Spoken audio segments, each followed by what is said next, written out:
Welcome to Hot Off the Press, the show about new releases and the authors that bring them to us. Before we get started, though, I do want to go through and have everyone introduce themselves. And I will go ahead and start with you, Rachel. Hi, my name is Rachel Brune, and I am the founder and editor at Crone Girls Press. We are an indie horror micropress, and we're currently working on a series of mini anthologies. The release of one I'll be talking about tonight. All right, perfect. And Layla. Hi, I'm Layla Reyne. I write LGBTQ romantic suspense and contemporary romance. Set here, a lot of my stories are set in the Bay Area where I live. It's the background. And and then my contemporary romance tends to be foodie oriented because I am too. So those are my two of my great loves. All right, perfect. So before we get started, really, I always like to ask, and I'll start with you, Layla, your journey to becoming a published author. Yeah.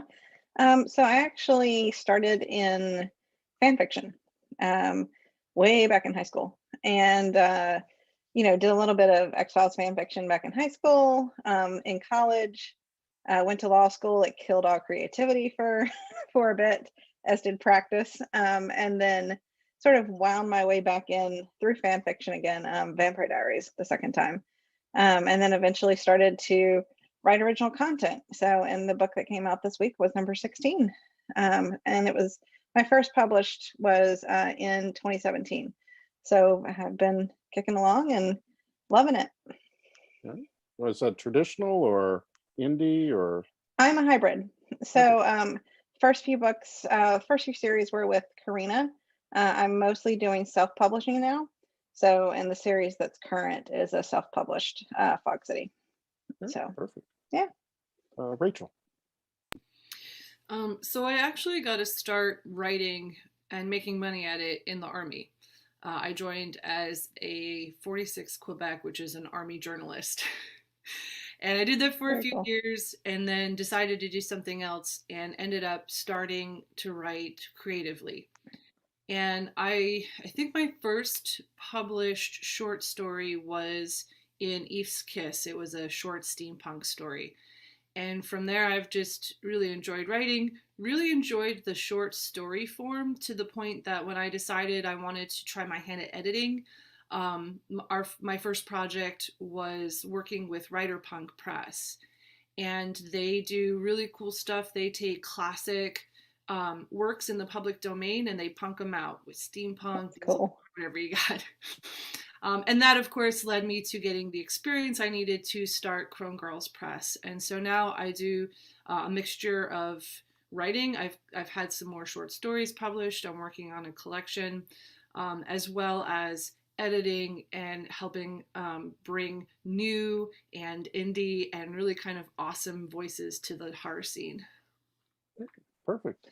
I Uh, love s- the I love the short format. Like I got a chance last year to do just a couple for various projects.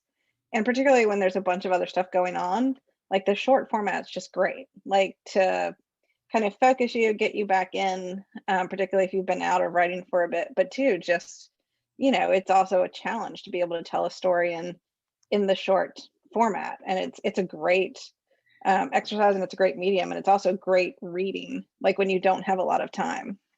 So Yes, yes, it is a challenge. yeah. Um, and especially when you're writing in speculative fiction, because you'll have Oh, the world building. 300,000 words, right? To build a Yeah. whole new world. Well, yeah.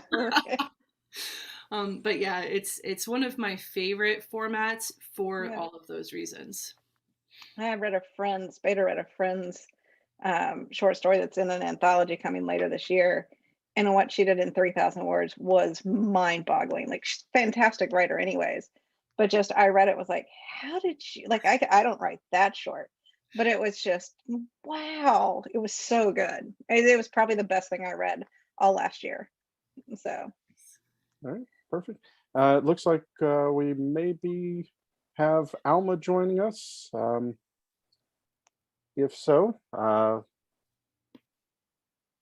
just seeing if it pop up. All right. While we're waiting, I'll go ahead and go back with you, Rachel. Tell me a little bit about your story. What you're got coming out. All right, so on March 11th, we've got our third in the Midnight Bites series. The Midnight Bites are the series of mini anthologies, and each of them contain three longer form but still short fiction, so novelettes and novellas. And the one that is coming out, that is coming out in March, is called Hard for Hope to Handle. And so this is a mini anthology that has two about novelette length and one novella length piece of horror fiction. And it's also a little unique in that we have it's our first, I like to call it our first international edition of Midnight Bites. We tend to, because these are digital only, we tend to be able to publish a wider range of stories, of authors. And so in this one, we've got 2 UK authors and 1 author from Kenya. And it's maybe not the most uplifting and optimistic mini anthology that you might read in March, but there's some really high quality writing that I think also speaks to some of the stuff that's going on, not necessarily with the pandemic, but just questions that have started arising in society and things like that. All right, perfect. Thank you. And before we go on and talk about your new release, Layla, let's welcome Alma. Let everyone know a little about yourself and what you'll be talking about today. Hi, I'm Alma, and I'm a techno idiot.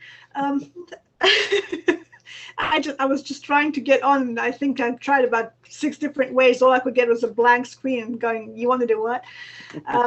My name is Alma Alexander, and I'm a writer, and I'm obviously not a technical person. And I write fantasy, which is probably just as well, because if I try to write hard science fiction, it'd probably fall flat in my face, as exemplified by what has just happened. I have a couple of things that are in the works. I have got a collection called Fractured Fairy Tales, which is coming out in April. And I've just received the final cover from James Artemis Owen, and it's amazing. And if you go to my Facebook page, I've just posted that on there. It was a bit late because he was having issues with other things and kept on getting pushed back. But oh my God, was it worth waiting for? It was amazing. So that's coming out in February. In April.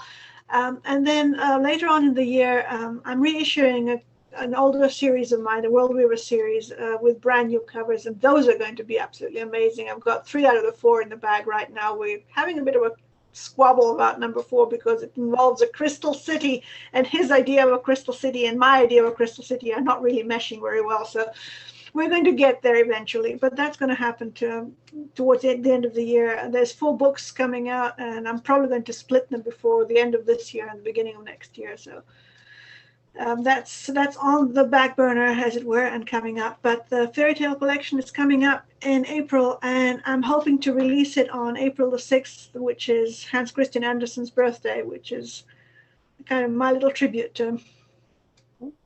Perfect. So tell us a little bit more about, I guess you said the Fractured Fairy Tales. Is that the first one? It's a collection of things that are, it's a very wide definition of fairy tale, really. I have original fairy tales which I wrote and created out of here, but they are fairy tale stories. Which includes a reissue in there of the first 3 stories I ever had published, which was in a book called The Dolphin's Daughter and Other Stories, which was 3 fairy tales, which was published by Longman as a sort of academic imprint. And I have a generation of British school children who probably hate my guts because it came with the questions in the back about what does the author mean when they say this. The author just wrote fairy tales, so they're free to interpret them whichever way they want, but that's not for me to say, that's for the teachers to decide. But those are just the original kind of fairy tale story that you expect that kind of label to be on. So there's that. Then there's fairy tale retellings, which is a whole different can of worms. I have a Sleeping Beauty story, which involves vampiric cyber, not cyber, what's the word I'm looking for? Cyberpunk, not cyberpunk, steampunk, thank you. Steampunk butterflies. Yeah, vampiric steampunk butterflies. Yeah, I wrote that story. I remember writing that story. I wrote it when I had a fever, so it's a fever dream of a fairy tale, and it shows. So there's that kind of stuff. There's retellings of various things that you will recognize immediately. There is stuff that is fairy tale-like in tone or theme, but not necessarily an original kind of fairy tale. It just feels that way when you read it. And there's a science fiction fairy tale in there. There's a steampunk fairy tale in there. There's a whole range of things that went in there that cover the gamut of it.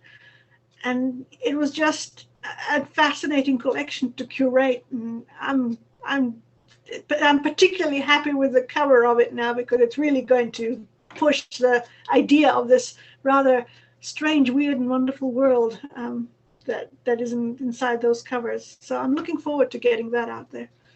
All right, perfect. Thank you. Layla, what about you? Yeah, so on March 8th, Queen's Ransom released. It is book 4 in the Fog City LGBTQ romantic suspense series. Queen's Ransom is 2 female leads, 2 women. And I'm super excited. It was my first FF romance. Already writing the second one, so I'm super stoked about that, to be broadening the LGBTQ, my writing in it. And I've also got a polyamorous romance coming this summer, so super stoked. But so Queen's Ransom, an assassin queen. She is basically the queen of there's a family of assassins, and she runs the assassin part of the organization. And her love interest is a single mom mechanic, total alpha in her own right, juggling work, family, everything. And they have a connection through other members of the family. They've kind of been dancing around each other in the earlier books. And then they get their story in Queen's Ransom. A drive-by shooting happens at the garage that Celia owns. And so she has to kind of come into the fold of the Madigans, which is Helena's family, kind of mafia assassin-like, and she really gets to see parts of it. And because of who her brother is, she's sort of used to the fringes, so she's okay with it. And she might be one person who is, but what's really important for all of them is that she still is someone on the outside. So she's a grounding force for not just Helena, but for the entire family. And so it's kind of also a family story. And I really enjoyed writing it. A little bit of a bodyguard trope too, if you like that. And lots of explosions and action happening. So right. Perfect. So my next question is about your routine, writing routine, and I will start with Alma. What routine? I feel that. As in, which book are we talking about? Just your typical routine. I kind of sit down and dive into a story head first and just watch it close its waters over me and tell it until it's done. I don't plan it. I am not a meticulous plotter in any way, shape, or form. The worst I've ever done is created timelines when I wanted to make sure my protagonist doesn't happen to suddenly turn 12 when I want him to be 15 or 18 or 25. But other than that, I tend to find out what happens as I write it. Just the reader finds out what happens as they read it. In other words, the way that I like to tell people this is that I just stick a story seed into a pot and I don't know what's going to come out of there, a lettuce or a redwood, until it starts growing. I really don't have a routine. Sometimes when a story takes me by the throat and won't let go, I'll write one of my novels, which was 200,000 plus words. I wrote in less than 3 months simply because it just wouldn't let go of me. I just wrote at a white hot speed, and at one point I had to be peeled off the keyboard because my hands were doing this because I wasn't stopping. I think I wrote about 10,000 words that day. I just couldn't stop. But other times I will write half a book and then or write 9/10 of a book in one instance. And I kind of left my character sitting there in the snow in the forest until somebody finally said to me, for God's sake, do something with them until they get frostbite.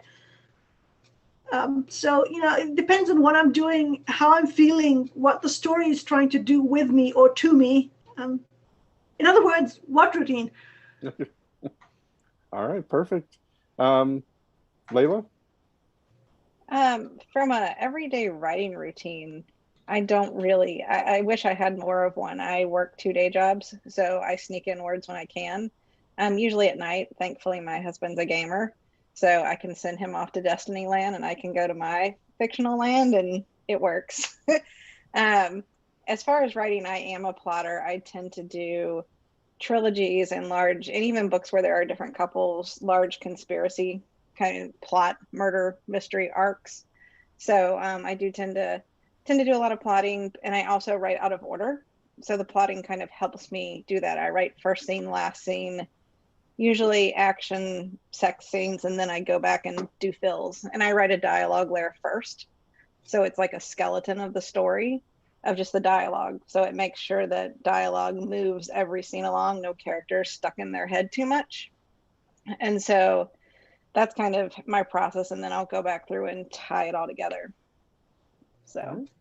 Perfect. Yeah. Rachel.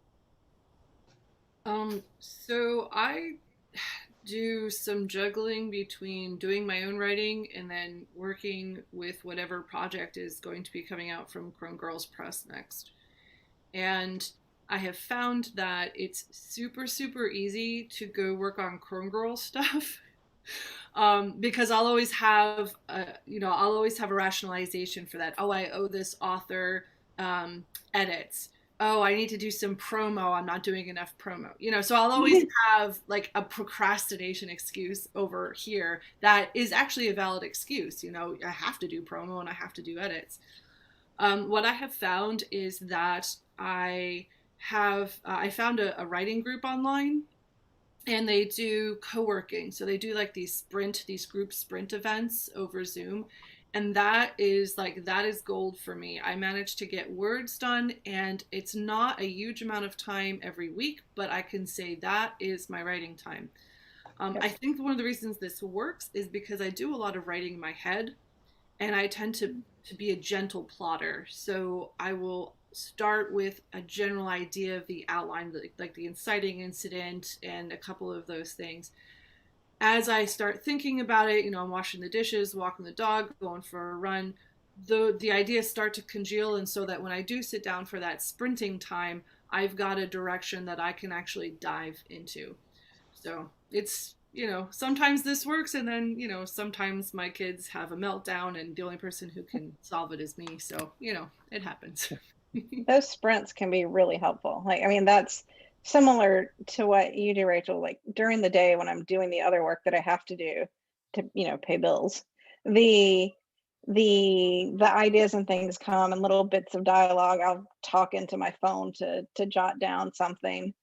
And then, when it comes time to sprint in the evenings, and I'm on the West Coast, so most people have gotten all of their jabber and their chatting done. So it's really just like, here we go with the words for a good 2 hours at night in 25-minute sprints. And it adds up, and it's really helpful, I found too. All right, perfect. So my next question, I'll start with you, Layla, is what surprised you the most with this book or series it could be something that you wrote, something you learned. I had to ditch this. I had to start over on this book. It was the first time I've done that. In all of my books, I got to a point in December where I realized it was I mean, it was my plotting getting out of control, actually, like going too far, because I was too insular to one character and into the mystery aspect of it. And I had to draw back and get the relationship back to the center of the story, which I can drift into mystery and drift into plot real easy because that's my preference and that's what I love. And so I have to remember to put the relationship first. And so I, in December, started over. I pulled a lot of pieces of it back in, right? But simplified it, got their put the bodyguard trope and the forced proximity to make them come to the center of the story. And it's weird because the book really, like, I'm a little, like, it's one of those where I'm very, very proud of it, but I'm also very somewhat detached from it because it was a really hard write. So I'm super happy everyone likes it because it's hard for me to judge it because of the difficulty it was in writing it and having to start over. But so far so good, and it seemed to work. The simplification and like pulling it back to that relationship really seems to have hit the chord with readers, and I'm very happy about that. All right. Rachel, so what surprised you the most while writing your book or series? So in speaking of, I'll start maybe with editing first. In speaking of editing this particular issue of Midnight Bites, what kind of surprised me about these three pieces was, well, let me back up. So first of all, these came from reading for the 2 full-length anthologies that we published in 2020. And I came to a point where I just was tired of saying no to some really amazing novelettes and novellas and came up with the idea for Midnight Bites. And these 3 pieces in particular, there was something in them, some note of familiarity, some note of context that even if they might be set in an unfamiliar place like England or Kenya, there was still something that spoke to the human experience. And that was one of the reasons in particular that I decided to offer to put them all together. But yeah, it was just one of those things where you're reading it and realizing once again that when a writer is finding that note of I guess humanity, you can really find it anywhere. But I love it when it happens in the horror genre. And the piece the work that I'm currently working on is a collection of short stories. And one of the things that actually surprised me was going back through my list of publications and realizing that I had enough to be selective and still fill a full collection of stories. So that was kind of a nice surprise. All right, perfect. Alma. For the fairy tale collection, it was the sheer range of things that could fold under those wings and still be fairy tale-ish. I was making a collection of, I mean, I had this idea for a long time. I was playing around with that for a very long time, but it was a question of, I was kind of stuck on a single facet of it, I think. And once I stood back and looked at boldly, the kinds of stories that leapt out at me were somewhat amazing. I didn't even realize that I was writing in such a space for such a lot of things that I wrote. I think that it is one of the most basic of narratives that most of us will identify immediately or some aspect of immediately because we all grew up on them. I mean, this was one of the early things that the kids get thrown into in terms of reading material. Okay, let's go to Brothers Grimm or to Anderson or whoever else that you're reading. But I kind of kept on growing up in the genre. I carried on from the original, and I mean the original, and I mean the hard-hitting European original stuff, as opposed to the sort of semi-saccharine Disney versions of fairy tales, which I suppose explains a lot about me. But once you actually start looking at it as part of the world, you realize that it's one of the building blocks of the world, and it's a very recognizable, very intense kind of feeling. It almost takes you back to a primal position in your mindset, and you recalibrate the world you're looking at by reading a fairy tale story. One of my favorite quotes is, it was attributed to G.K. Chesterton, but then I've also seen it attributed to Neil Gaiman, which I think is wrong, is that the idea about fairy tales is not that there are dragons out there, but the fact that dragons can be defeated. And that speaks to me on a certain level. I hope it's true. I hope that some of us can always find a place to stand from which to face down a dragon and win. And I think that the fairy tale stepping stone to that place is an incredible gift. And I feel privileged to have been able to collect this many stories that fit that particular lodestone, and actually have a collection that it rings in at about 100,000 words. It's a solid collection of stories. I really can't wait to throw that out there. Yeah. So what, because when we think fairy tales, of course, like you said, the grim ones or the sanitized ones that a lot of people are used to, what made you think to do a steampunk or sci-fi setting for some of those? Because it's so visceral, because it's so basic, because you recognize the themes when you come up with that thing. I mean, if you took that long step from Grimm and Anderson to Oscar Wilde, it's still fairy tale, but it's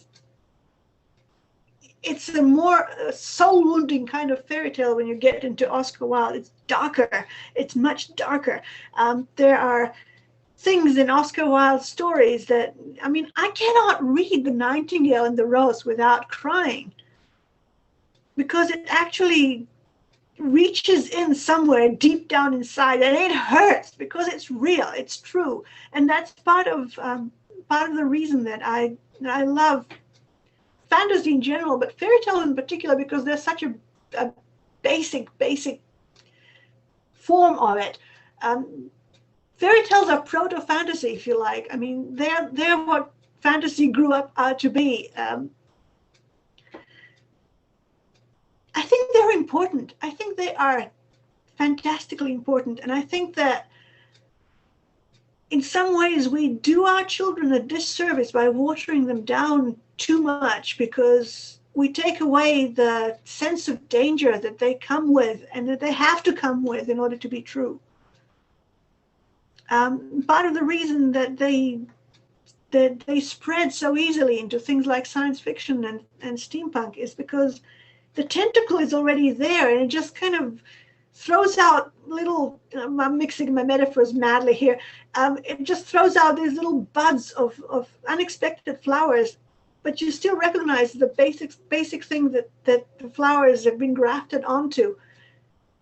The flower may be unfamiliar, as in, what am I doing in the steampunk setting, but the fairy tale heart is in there. All right, thank you. So Rachel, specifically for you, since you're an editor as well as an author, but I'll ask everyone this as well. How does writing and editing impact you as a reader? So there are definitely some times when I tell myself very consciously, turn off your editor brain. It's not time for you to show up. Go back to sleep. So I started as a reader. I've always read and read voraciously. And so I've always, in reading hundreds and hundreds and hundreds of books, eventually you start to understand that, there may be some books that have different aspects to them. This literary fiction captures my interest in maybe a different way than this genre fiction. or this collection of folk tales from around the world scratches a different reading itch than, say, some nonfiction essays about boxing. And so for me, because I read a huge variety, um, it all just becomes part of the knowledge and information and entertainment, and just um, just ways of experiencing the world outside of myself when I'm just sitting in my chair, with my book or my Kindle. Um, as a writer and as an editor, I feel that really it's the reading that affects those aspects of my life more so than the other way around. All right, perfect. Work on Alma, Layla, what are your thoughts on? Yeah. So one of one of my day jobs is actually as a legal content editor. So it's likewise to Rachel. It is difficult for me to turn off the editor brain. I have to tell myself to do it. I find audiobooks to be a whole lot easier for me. I don't pick up on as many errors. Mm. I can't see the error, right? So, and sometimes the narrator has fixed the error. And so it's not, I don't notice them as much. So I tend to do a lot of audiobook listening when I'm doing my other work. And so that gets me the reading, that gets me, the enjoyment part without the editor brain making it less enjoyable. And it also gets the learning part. Like every book you read, you learn something else. And you pick up something that, that can help you be a better storyteller. And so I don't ever want to stop reading. I'm never going to let, a book that, yeah, maybe it has some editorial problems, but the storytelling is just amazing. I want to be able to push through that. Or if it's just something that's not necessarily the tense that I normally like, but there's some part of it that I really want to read, then I'll, push through. And the audiobooks, like I said, I think have been a game changer for me, to be able to enjoy things again. So. All right, perfect. Layla, what do you hope people take away from reading this story? It's a story about two really awesome kick butt women. So enjoy that part of it. I just really loved it, the family aspects of it as well. And some exciting, a fun little read to, it's 50,000 words. So, escape into it for a bit, and have fun, and, James Bond, the women version of it basically, and enjoy it. And I'm sorry for setting up Holt and Kane to be an angst fest, but they're the next book in the series. They're the last book in the series. And yeah, I kind of apologize in advance for how painful that looks in 4, and it's going to be in 5. But they get their happily ever after. All right. So Rachel. So before I go there, I just want to say that I always get excited when I hear about more female romance, because there's some out there, but there could always stand to be more. Oh yeah. Yeah, for sure. And like, I know multiple people who are contemplating it and starting to do it. So I'm so excited. Yes. Yeah, I'm so excited. For hope to flourish, I think I just hope that people will give it a chance. I know that sometimes horror is a hard sell, and I know that especially horror that is maybe more quiet horror or psychological or family drama horror, sometimes it's maybe, like I said, a hard sell. But I really do feel that the 3 works in this volume have a lot of depth to them. They are engaging, and they're new authors, relatively new authors. 2 of them, this is their debut work. Naomi Maxwell and Thomas Oof, who wrote the last 2 stories. And so there's maybe some new stuff, but there's also some familiar themes and tropes. And so, like I said, I encourage everyone to give it a shot, to give it a chance. And it's only 3 novellas, so it's not too long. All right, perfect. And I hate that we had the technical issues, losing Alma, especially. I wanted to hear more about her and reading and using the red pen. But that, I believe, will do it for tonight. Before we stop, though, I do want to go around and have you guys let us know where we can find you on the internet. And we will have the information up at the end for everyone, including Alma, since we may not get her back in time. But I'll go ahead and start with you, Rachel. Sure thing. So you can find Crone Girls Press online at www.cronegirlspress.com. Yes. So we are also on Facebook and Twitter. On Twitter, we are at Crone Girls Press, and we have a Facebook group, which is also Crone Girls Press. We're super easy to find, and we have a pretty cool logo. So come on down, check us out, and all of our works are available on Amazon. All of the Midnight Bites are available through Kindle Unlimited, and our full-length anthologies are also available through bookshop.org. And Layla, Yeah. where can they find you? Yep, I'm online at www.laylareyne.com. And then pretty much on all the socials at Layla Reyne. So LAYLA REYNE. And then the Fog City series, including Queen's Ransom, is in Kindle Unlimited. Probably about half my books are in KU, then the other half are wide. So there's a variety for you to find out there. All right, perfect. And again, I want to thank you guys for coming in and talking about your books.